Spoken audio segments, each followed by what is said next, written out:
The other works the crowd had bid on so far that night had been much cheaper.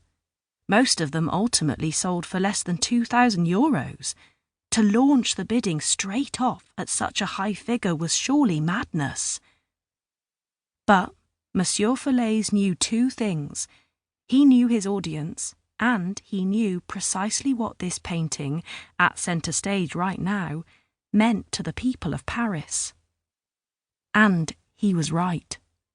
Within a split second of the bid being announced, there was a paddle held aloft in the front row in reply. "I have 5,000 bid." Monsieur Foal snapped into action. "Alors, we are underway.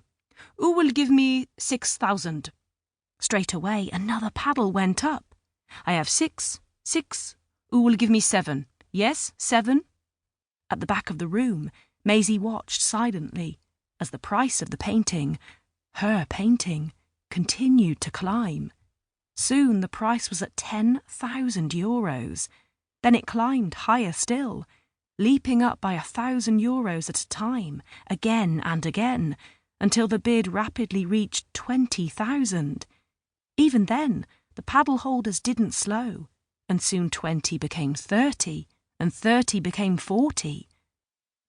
There was a moment, at 45,000, when a woman in the front row, wearing a Chanel suit and jet black sunglasses, decided to trump all the other bidders and proclaimed in an icy tone that she was raising the bid to 51,000, and a mutual sigh of defeat swept the room. Then a grey-haired gentleman in a cravat came straight back at her and proclaimed 53, and the bidding was off again. All the while, as the price climbed ever higher, Maisie felt more and more anxious. In this room, with Claude's black eyes staring at her, she was suddenly gripped with claustrophobia and remorse.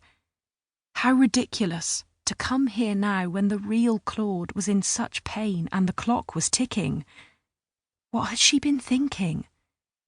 Maisie turned to leave, but the crowd were pressed together like sardines. "I'm sorry, I have to go." She began to try and push her way out, but the occupants of the auction room were so intently focused on the drama that was unfolding before them they refused to budge. Maisie tried again, in French this time. "Je suis désolée, pardon, pardon." Her pleading had no effect. Maisie could feel the room closing in on her, her heart racing in panic. "Please, I have to go."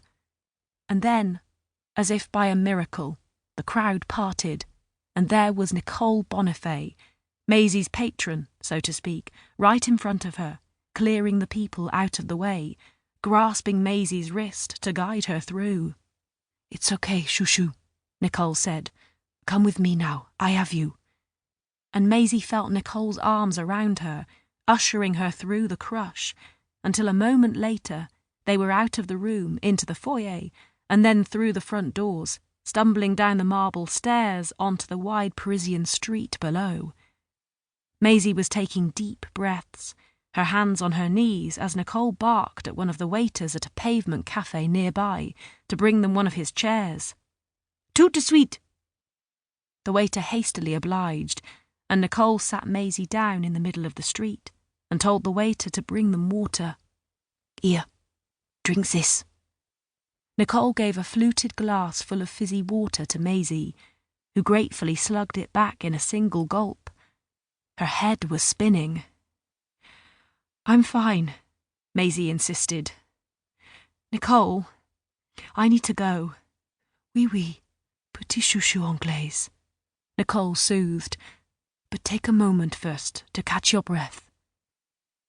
Petit chouchou anglaise, Nicole's nickname for Maisie. It meant little English cabbage. When Nicole had first told Maisie this, she thought it perhaps was supposed to be an insult, but Nicole assured her it was quite affectionate. Nicole Bonifait was half British herself, as she'd pointed out to Maisie when they'd first met, and, in a way, it was Nicole's English ancestry that had created the art scholarship that had changed everything and set Maisie off on this whole unbelievable adventure. 6 months ago, Maisie...